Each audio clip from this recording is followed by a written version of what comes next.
श्रद्धा मम ते मति स्मृतिरपि त्वय्यर्चनं चापि ते हस्तावञ्जलये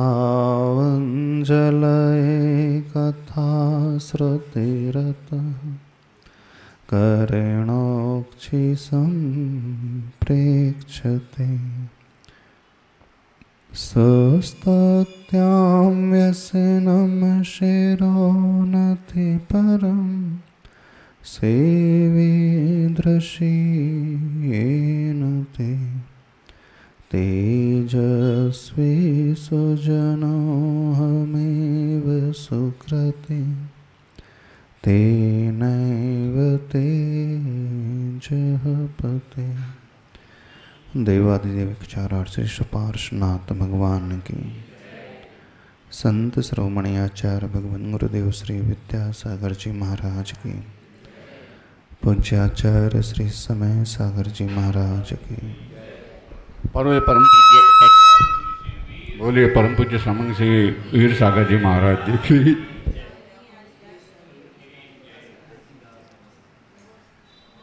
संयोगतो दुःखमनेक भेदं यतोष्णुते जन्म वने शरीरे। शरीर को धारण करने वाला यह आत्म तत्व हमेशा से संयोग की आकांक्षा करता है। वह यह सोचता है कि हमें यह प्राप्त हो जाए, हमें यह मिल जाए, और उसकी धारणा होती है जब हमारे जीवन में कोई आएगा तो हमारा जीवन आनंद से भर उठेगा।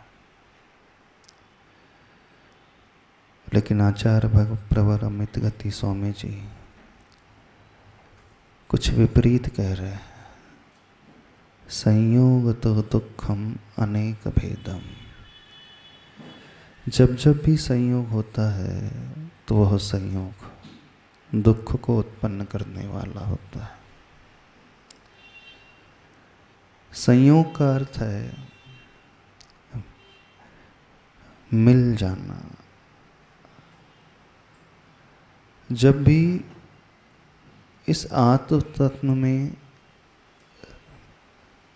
बाहर से कुछ आएगा तो वह बाहरी वस्तु उसका स्वभाव भिन्न रहेगा और आत्म तत्व का स्वभाव अलग होता है। तो जब भी कोई भिन्न तत्व इस आत्मा में प्रवेश करता है तो वहीं से कर्म बंद होना शुरू हो जाता है। आत्मा का स्वभाव चेतन है, ज्ञान दर्शनमय है, और कर्म का स्वभाव पुद्गलात्मक है, जड़ रूप है, स्पर्श रस गंध वर्ण वाला है। आत्मा अरूपी है, दिखती नहीं है, कर्म रूपी है। अब दो विपरीत तत्व, एक जीव तत्व और एक अजीव तत्व का जब संयोग होता है तो वहीं से दुख का प्रारंभ हो जाता है। हमारे जीवन में दुख अनादिकाल से क्यों आ रहा है? क्योंकि हम सभी लोग उसी कर्म को बांधते हुए चल रहे हैं और उसी कर्म की आकांक्षा करते हुए चल रहे हैं।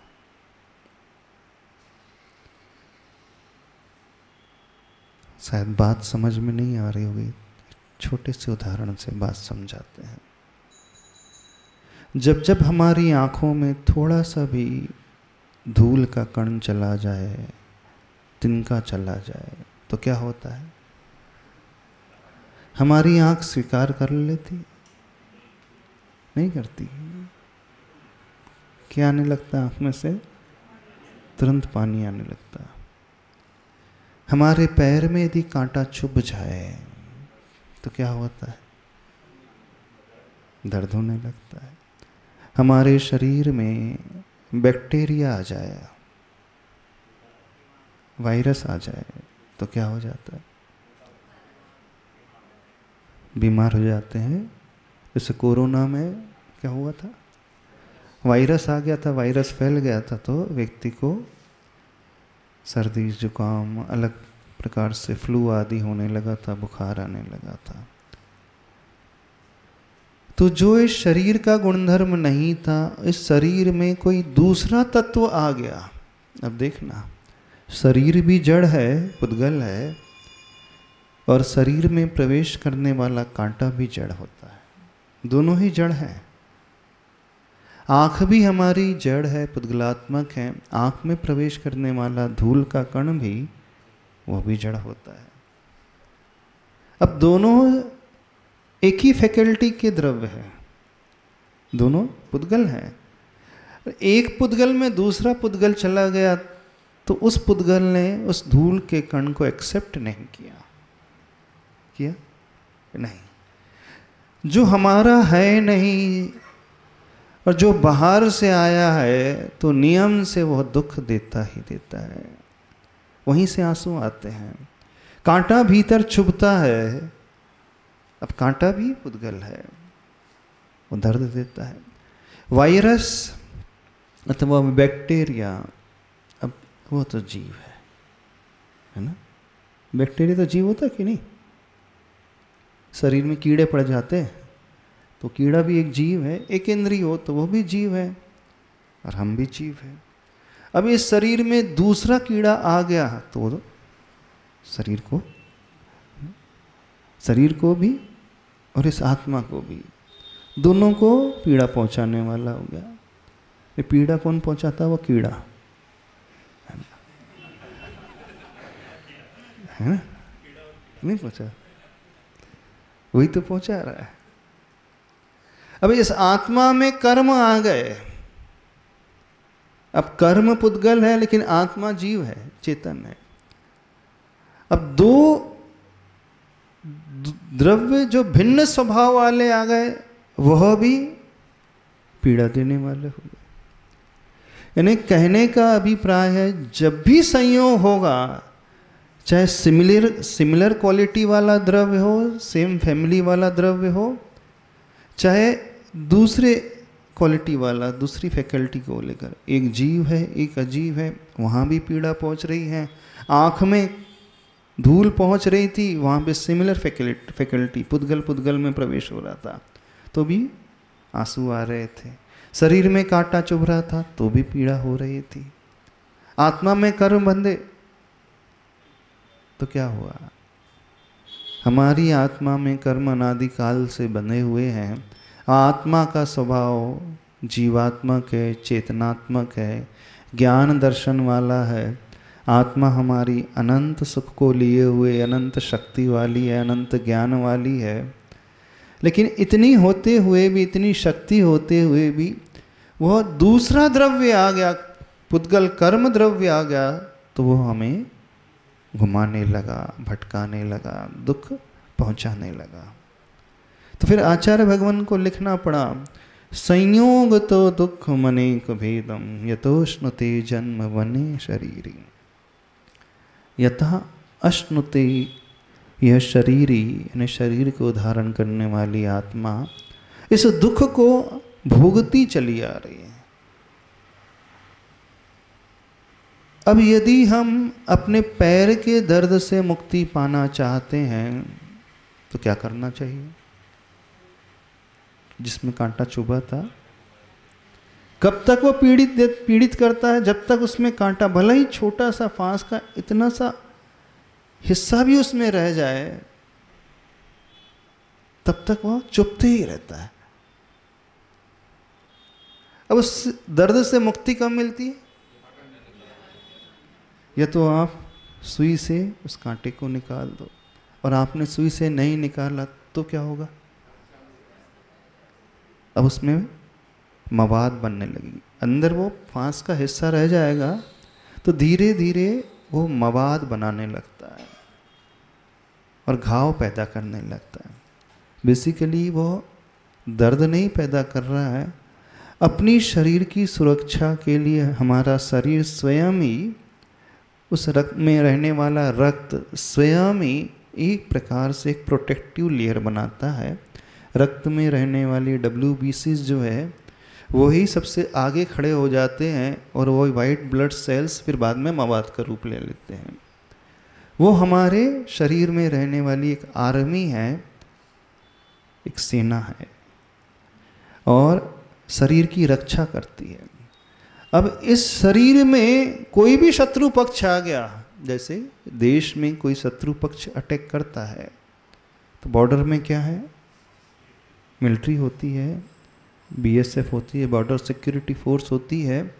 उस बॉर्डर में रक्षा करने के लिए तुरंत अलर्ट हो जाती है क्योंकि शत्रु ने अटैक कर दिया। ऐसे ही हमारे शरीर की उस बॉर्डर में वो मिलिट्री आ जाती है और वो WBC वाइट ब्लड सेल्स जो हमारे रक्त में रहते हैं वो तुरंत उसके फ्रंट लाइन में आ जाते हैं। फ्रंट लाइन में आ तो जाते हैं लेकिन वो अपना बलिदान दे करके, यानी जो उसका मूल स्वभाव था उसका बलिदान दे करके वो पस फॉर्मेशन में आ जाते हैं, मवाद बन जाते हैं।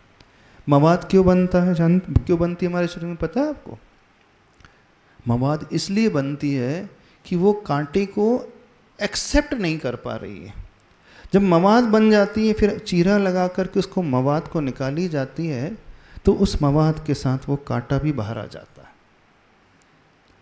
आप उसे सेप्टिक कह लो, इन्फेक्शन कह लो, मेडिकल टर्मिनोलॉजी में आप इन्फेक्शन कह लो, सेप्टिक कह लो, पर बेसिकली प्रोसेस क्या होती है, उसके भीतर जो भी बाहरी तत्व प्रविष्ट हो चुका था, अब उसे बाहर निकालना है क्योंकि दर्द बहुत हो रहा था, पीड़ा बहुत हो रही थी, और जब तक वह बाहरी तत्व बाहर नहीं निकलेगा तब तक दर्द से राहत भी नहीं मिलती राहत।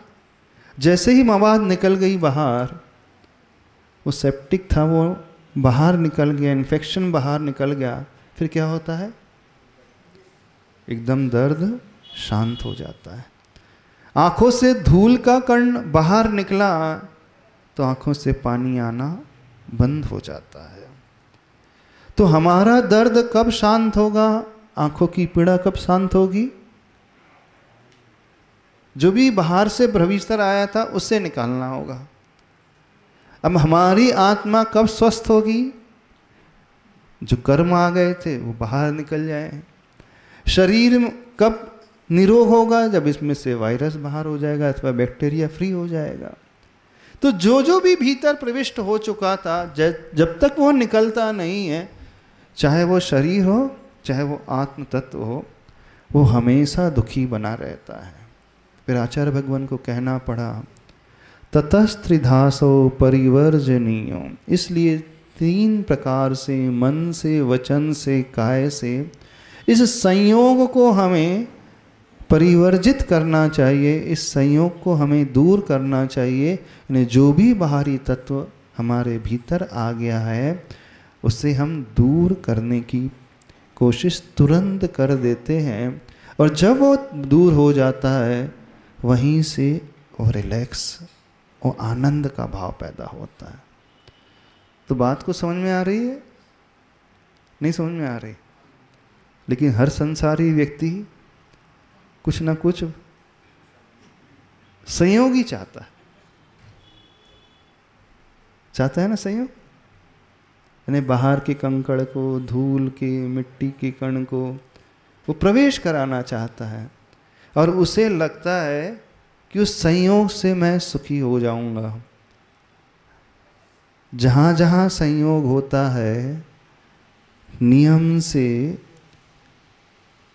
वो वियोग को लेकर के ही होता है, और ये संयोग में हम अपने आप को सुखी मान रहे हैं, खुश हो रहे हैं। वैसे संयोग से खुशी नहीं मिलती, ऐसा ऊपर ऊपर लगता है कि हम खुश हो रहे हैं, अच्छा लग रहा है।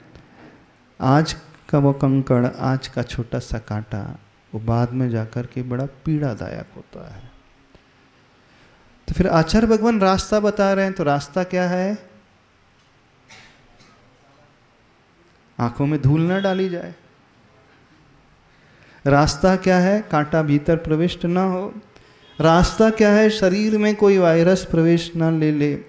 रास्ता यही है कि आत्मा में कोई कर्म का संयोग न हो, और जो पहले संयोग हो चुका है, कर्म का बंध हो चुका है, जो कचरा हमारे भीतर प्रविष्ट हो चुका है, जो भी इम्प्योरिटीज प्रविष्ट हो चुकी हैं, अब उससे हमें निकालना है। और निकालने के लिए फिर आगम ग्रंथों में आता है निर्जरा तत्व। निर्जरा का अर्थ क्या होता है? जो भी हमने जोड़ कर के रखा है उसे हम बाहर निकालते हैं। जब निर्जरा हो जाती है तो आत्मा एकदम हल्की हो जाती है, स्वस्थ हो जाती है। हमारी बात समझ में आ रही कि नहीं? तो आप लोग क्या चाहते हैं? संयोग होना चाहिए ना? हर व्यक्ति चाहता है किसी से बंधना, पति पत्नी से बंधना चाहता है, वो उस बंधन को स्वीकारना चाहता है। पिता पुत्र से बंधना चाहता है, पुत्र पुत्र से बनना चाहता है, भाई भाई से बनना चाहता है, मित्र मित्र से बनना चाहता है। कुछ ना कुछ हर व्यक्ति चाहता है, और यही चाहत जो है दुख का कारण होती है। गलत तो नहीं कह रहे? क्या गलत है इसमें? हाँ, तो कुछ संयोग, भले ही रसगुल्ला में चाशनी, पर वो रसगुल्ला का मटेरियल जब तक अलग रहेगा, चाशनी अलग रहेगी, तो उसकी मर्यादा बहुत लंबी बनी रहती है। जैसे उसमें चाशनी मिल गई तो खराब होने लगता है, अब उस ज़्यादा समय तक नहीं चलता। रसगुल्ले की चाशनी उसमें प्रविष्ट हो गई। शक्कर को आप एक डब्बे में रखो, महीनों तक शक्कर खराब नहीं होती है, होती है? हाँ। और जिससे रसगुल्ला बनता है वो मटेरियल सेपरेट रखो तो उसकी मर्यादा वाली लंबी तक बनी रहती है।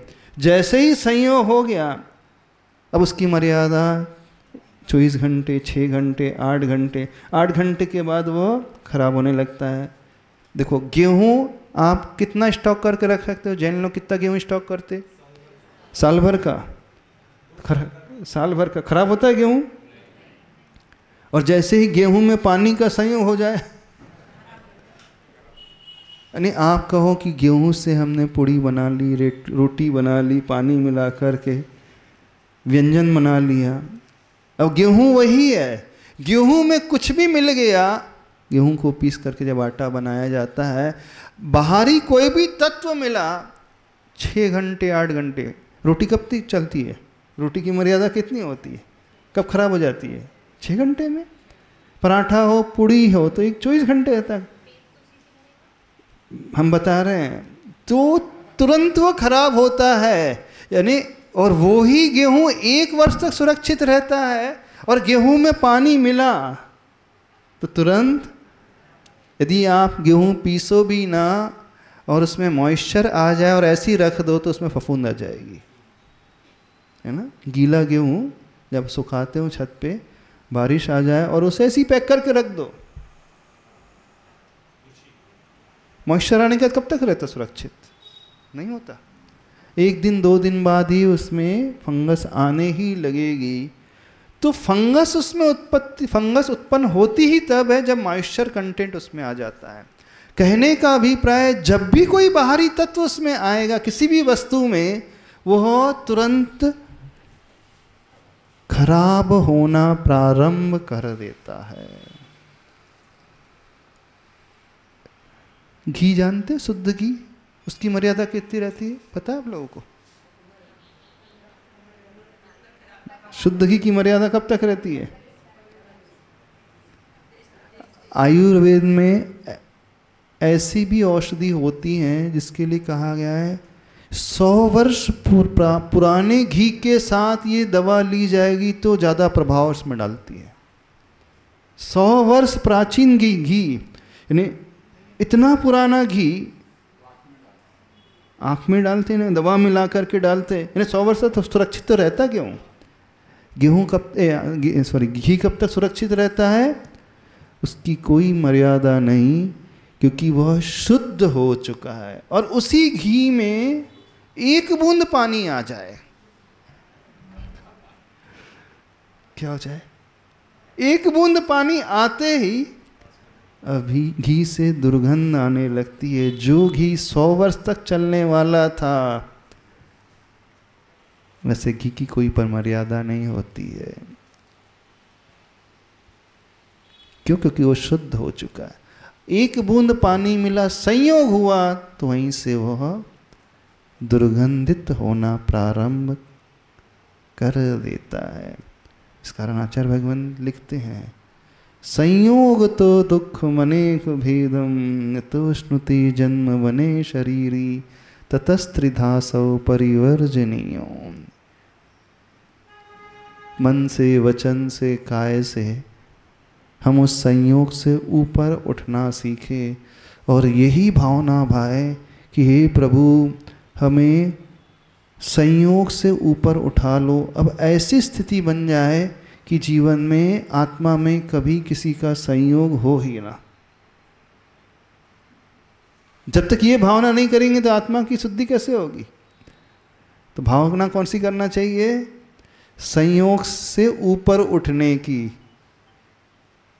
संयोग में तात्कालिक अच्छा लगता है, लेकिन वियोग में वही फिर दुख देने लगता है।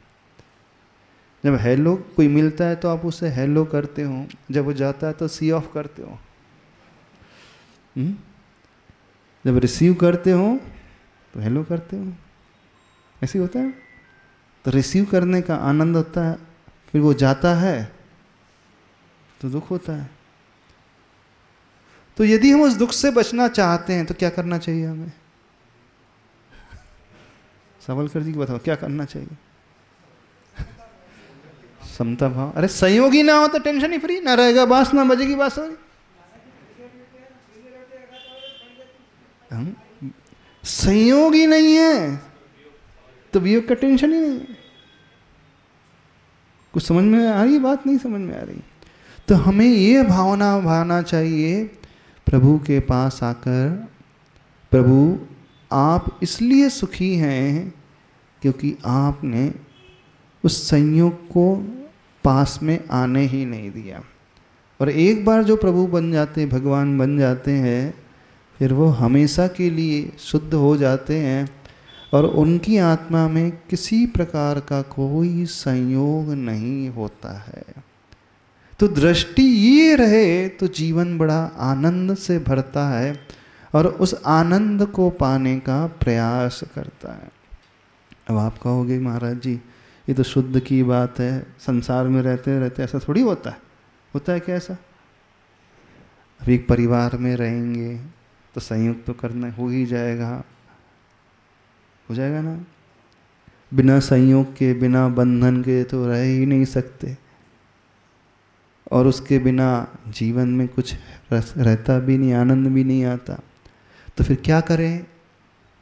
तो फिर आचार्य भगवान उपाय बताते हैं। ठीक है, जब तक पूर्ण रूप से शुद्ध ना हो जाए तब तक के लिए कर्तव्य मान करके संयोग का आलम्बन ले ले। फिर वो रास्ता सुझाते हैं। कौन सा रास्ता सुझाते हैं? वो संयोग भी इसलिए क्योंकि कांटे को निकालने के लिए भी कांटे की ही आवश्यकता होती है। कांटा भीतर घुस गया है तो निकलेगा कैसे? अब हम सोच रहे हैं कि न हम उसके भीतर उसको निकालना, जो प्रविष्ट हो चुका है, अब उसके निकालने की विधि क्या है? तो हमें बाहरी कांटे का आलम्बन लेना ही पड़ता है। वो निडल का आलम्बन लेना पड़ता है। निडल को पैर में डाला जाता है। दिखता यह है कि निडल पैर में संयोग का संबंध स्थापित कर रही है, पर वो संयोग का संबंध स्थापित नहीं कर रही है, वो कांटे को निकालने का पुरुषार्थ कर रही है। तो कांटे को निकालने की दृष्टि से यदि उस निडल का संयोग हो जाए तो फिर चलेगा। क्या कह रहे हैं हम? उद्देश्य क्या है? उद्देश्य उस नई निडल को, नए कांटे को डालना नहीं है।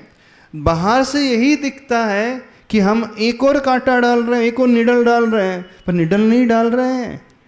जो उसमें भीतर प्रविष्ट हो चुका है कांटा, उसे निकाला जा रहा है। उसके लिए पुरुषार्थ किया जाता है। यानी कोई व्यक्ति जब इंजेक्शन लगाता है तो खुश होता है क्या? बताओ, खुश होता है? फांस यदि लग जाए तो दूसरी कांटे अथवा दूसरी निडल जाती है तो खुश नहीं होता है। जब वो निडल अंदर जाती तो और पीड़ा होती है। उदाहरण समझ में आ रहा? नहीं समझ में आ रहा? तो वो जो निडल का उपयोग करता है वो सिर्फ एज ए मेडिसिन यूज करता है, इसके अलावा कुछ नहीं करता।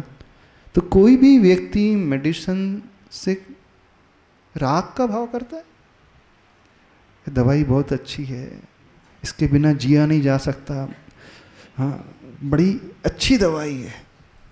दवाई का सेवन कैसे करता है? दवाई का भी संयोग ही होता है। यदि वायरस भीतर आ गया है, बैक्टीरिया आ गए हैं, तो उन बैक्टीरियस को निकालने के लिए दूसरा संयोग का आलम्बन लेना पड़ता है, दवाई का आलम्बन लेना पड़ता है। पर कोई व्यक्ति ऐसा नहीं संसार में जो दवा को ही चाहने लगे। दवा का सेवन कैसे करता संसारी व्यक्ति? कितने किलो खाते दवाई आप लोग? ये भावना रखते हैं हाँ जीवन में वो दवा का साथ कभी छूटे ना। कितने लोग ये भावना रखते हैं? हमेशा खाते रहे और बहुत क्वांटिटी में खाते रहे। भले ही दवा का सेवन कर रहा है, सेवन करते हुए भी कौन सा भाव रहता है? सोचता वही है। क्रॉनिक डिजीज भी जिससे हो गई तो सोचता यही है, ये भगवान वो दिन कब आए जब जल्दी से जल्दी दवाई छूट जाए।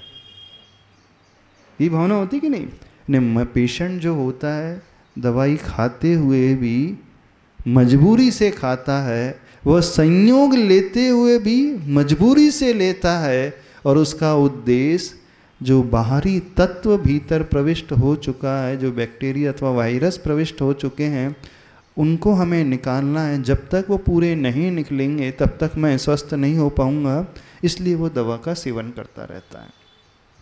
पर ऐसा कोई भी व्यक्ति संसार में नहीं है जो दवा खा करके बड़ा प्रसन्न होता होगा। हमने तो आज तक नहीं देखा। आप में से तो कोई नहीं? कभी 5 स्टार हॉस्पिटल जाकर के खुश होते हो आप लोग? क्या हॉस्पिटल है गजब का, क्या फैसिलिटी है, एकदम फाइन 7 स्टार हॉस्पिटल है, अरे बढ़िया, क्या बेड है, क्या सेवा होती है, नर्सेस सेवा कर रही हैं, 24 घंटा नॉन स्टॉप लगे हुए हैं, डॉक्टर आ रहा है राउंड पे, एक के बाद दूसरा, दूसरी के बाद तीसरा। खुश होते हो? लगता तो अच्छा, बड़े एयर कंडीशन जो फैसिलिटी है। भले ही वो 7 स्टार हॉस्पिटल में एडमिट भी हो जाए, लेकिन अरबपति से अरबपति व्यक्ति भी क्यों ना हो, सोचता जल्दी यही है कि जल्दी यहाँ से छुट्टी हो। उसे पता है ये संयोग, ये हॉस्पिटल मुझे स्वस्थ बनाने वाला है, ये डॉक्टर मुझे स्वस्थ बनाने वाला, ये दवा मुझे स्वस्थ बनाने वाली है। दवा का सेवन भी कर रहा है, लेकिन सेवन करते हुए भी अंदर ये भाव रहते हैं जल्दी से जल्दी वो दवा खाना मैं बंद कर दूं। तो जो व्यक्ति इस दृष्टि से संयोग का आलम्बन लेता है तो फिर वह सुख की राह पर निकल जाता है। तो जब भी संयोग हो तो हमें क्या देखना है? दवाई है। क्या देखना है? इंजेक्शन। आप मिठाई तो बहुत खा सकते हो, मनपसंद डिशेस बहुत खा सकते हो, प्रतिदिन खाने की आकांक्षा रखते होंगे, लेकिन दवा को प्रतिदिन खाने की इच्छा शायद ही कोई रखता होगा। जो भी खाता है बड़ी मजबूरी में खाता है, आनंद से भर करके नहीं खाता। तब आप कहोगे कि प्रभु का तो संयोग होना चाहिए, गुरु का तो संयोग होना चाहिए कि नहीं? अब आपकी बात है ना। तो आचार्य भगवान कहते हैं देव गुरु शास्त्र हमारे जीवन में कैसे हैं? वो बिल्कुल ऐसे ही हैं जैसे ऊपर चढ़ने के लिए कोई लैडर होती है, सीढ़ी होती है। सीढ़ी का आलम्बन लिया जाता है ऊपर चढ़ने के लिए। सत्य यह है कि जब तक सीढ़ी ना हो हम ऊपर कभी चढ़ नहीं सकते। कोई भी व्यक्ति ऊपर चढ़ ही नहीं सकता, तो उसे उस सीढ़ी का भी संयोग करना ही पड़ता है। लेकिन वह सीढ़ी कब तक, कब तक? जब आप ऊपर पहुंच जाते हो तो अपने साथ सीढ़ी भी उठा लेते होंगे, अपने बेडरूम में लेकर के जाते होंगे। नहीं, सीढ़ी तो बड़ी उपकारी है ना, उसने आपको ऊपरी मंजिल में पहुंचाया। फोल्डिंग सीढ़ी होती है तो उस फोल्ड करके रख लेते होंगे, अपने बेडरूम में अपने पास ही रखते होंगे। रखते होंगे? नहीं रखते? क्यों नहीं रखते?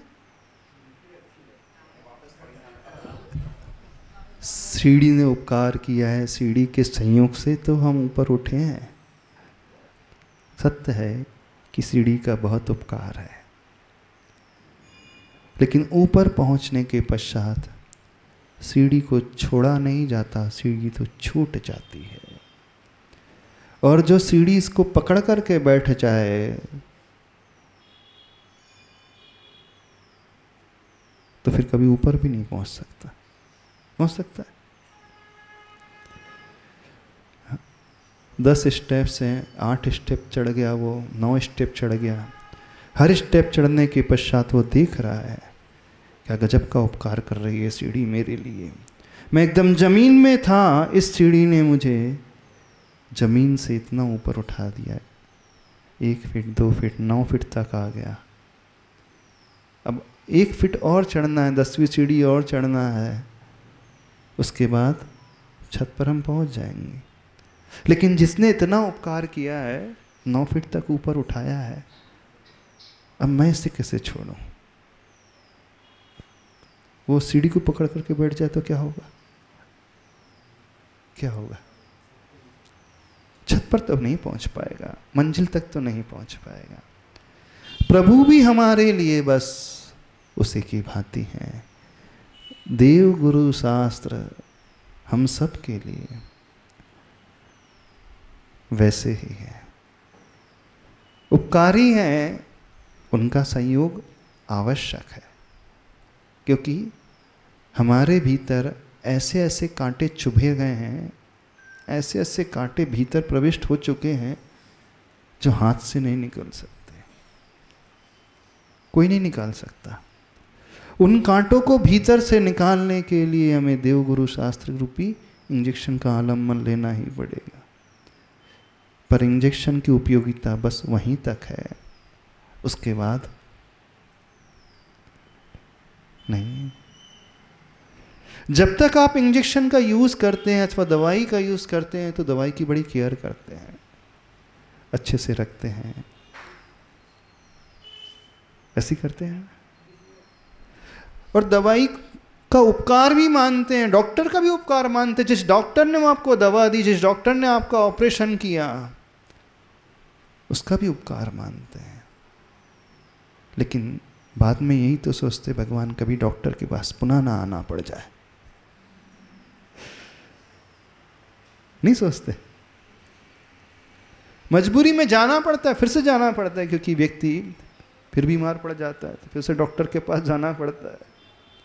फिर वो जाता है डॉक्टर के पास, साल में 2 बार बीमार पड़ता है तो 2 बार डॉक्टर के चक्कर लगाता है। हर बार स्वस्थ हो जाता है, हर बार डॉक्टर का उपकार मानता है, उसे धन्यवाद करता है, आपके कारण ही मैं स्वस्थ हुआ हूं। पर वह धन्यवाद वहीं तक, धन्यवाद कहते हुए भी अंतरंग में भाव रहता है, अब ना आना पड़े तो यहाँ अच्छा है। कहीं ऐसा तो नहीं डॉक्टर के पास जाते जाते डॉक्टर से इतना राग हो जाता है कि डॉक्टर के साथ ही रहने लगते हो? बोले डॉक्टर के साथ ही रहेंगे, बोले अपन डॉक्टर हमेशा दवाई खिलाते रहेंगे, हम खाते रहेंगे। ऐसा होता है? उपकार मान रहा है, लेकिन उपकार मानते हुए बैक ऑफ माइंड ये चल रहा है, और वो डॉक्टर की दवाई की कामना हमेशा करता रहे, और ये भाव भाता रहे कि डॉक्टर साहब आप रोज आया करो, रोज मुझे देखा करो, मेरी नब्ज कैसी चल रही है, बीपी कितना है, तो कैसा रहेगा? कितने पेशेंट ऐसे हैं नहीं, डॉक्टर बहुत उपकारी आपके जीवन में।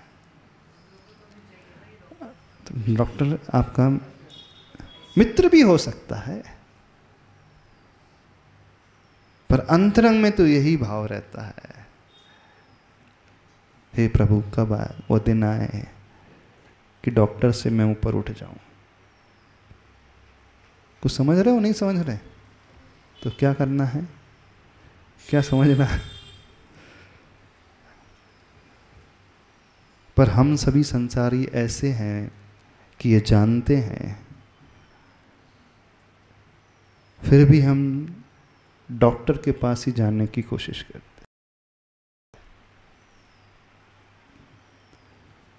उस सीढ़ी से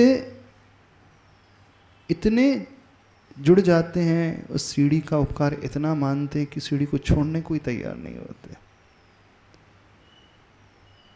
उपकारी तभी तक जब तक हम स्वस्थ नहीं होते उनका आलम्बन लेते हुए भी अंतरंग में ये भाव कब वो छूटे, तभी हम छत पर पहुंच सकते हैं, अन्यथा हम कभी छत पर नहीं पहुंच पाएंगे। भगवान की भक्ति, देवगुरु शास्त्र की भक्ति सत्य है कि हमें ऊपर उठाने वाली होती है, वो हमें संभालने वाली होती है, लेकिन व्यवहार में ही जब हम निश्चय में आते हैं तो उन्हें भी हमें छोड़ना पड़ता है, क्योंकि वो भी तो पर है। प्रभु अपने सुख में से थोड़ा भी सुख हमें नहीं देंगे, भले ही वो अनंत सुखी हैं,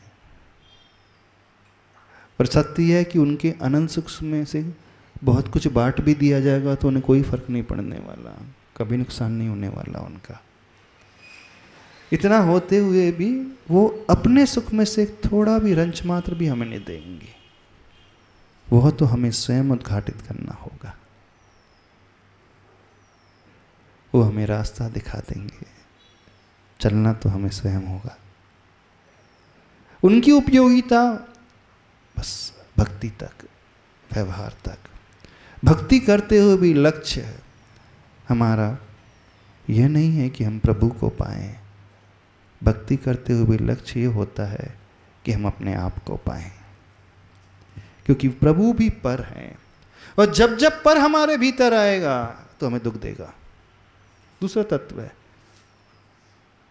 भले ही वो तीन लोक के नाथ है, आंख भी जड़ थी, पुद्गल थी, और धूल भी पुद्गल थी, पुद्गल ही पुद्गल में प्रविष्ट हुआ, लेकिन उस पुद्गल ने उसे दुख दिया। तो इन प्रभु का आलम्बन लेते हुए भी, भक्ति करते हुए भी ये धारणा जिसकी बन जाती है, वह व्यक्ति जीवन में हमेशा बैलेंस बना करके चलता है, क्योंकि वह कर्तव्य का पालन कर रहा है। और जो इस तरीके से सोचता है फिर जीवन में कभी दुखी नहीं होता, ज़्यादा खुश भी नहीं होता। दवाई खा करके खुश होते हो क्या?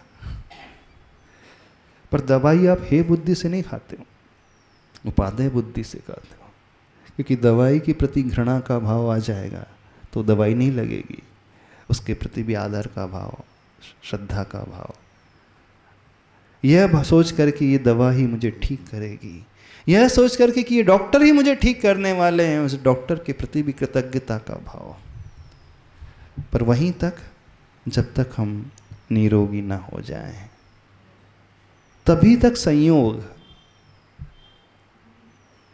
संयोग का आलम्बन लेते हुए भी, उस संयोग से जब हम ऊपर उठना सीख लेते हैं, तब जीवन हमारा बड़ा आनंदमय होता है। विषय कठिन तो नहीं हो रहा? सार क्या निकला? सार क्या निकला? क्या निकला सार? थोड़े से आपके लेवल से ऊपर हो रहा हो तो बता देना। वहाँ आप कहो कि महाराज जी आप तो वो देवगुरु शास्त्र को भी छुड़वाने की बात कर रहे हैं, ऐसा थोड़ी होना चाहिए। ऐसा होना चाहिए, जबकि कहा तो यह है कि देवगुरु शास्त्र के तो चरण हमेशा पकड़े रहना चाहिए, उन्हें तो हृदय में बैठाना चाहिए। तव पादौ मम हृदय, मम हृदयम तव पदद्वये लीनम, और हम कह रहे हैं उन्हें भी छोड़ो। यही कह रहे हैं ना। और वो ही भगवान कह रहे हैं, आचार्य भगवान कह रहे हैं, तव पद मेरे ही में मम ही तेरे पुनीत चरणों में। तब लो, कब लो? जब लो न पाओ मुक्ति पद। हाँ, तो उनके चरण कमल हृदय में धारण करना है, उनका आलम्बन लेना है, उनका उपकार मानना है। उपकार मानते हुए भी यह निश्चित मान करके चलना, एक दिन उन्हें भी छोड़ना पड़ता है। यदि हम भगवान को हम पकड़ करके बैठ जाएं तो हमेशा दुखी रहेंगे। जिन भगवान ने भगवत पद पाया, उन्होंने भी अपने उन देव गुरु शास्त्र का आलम्बन लिया, लेकिन व्यवहार तक। निश्चय में आते ही वो भी पर है, एटलीस्ट ये जान तो ले, समझ तो ले।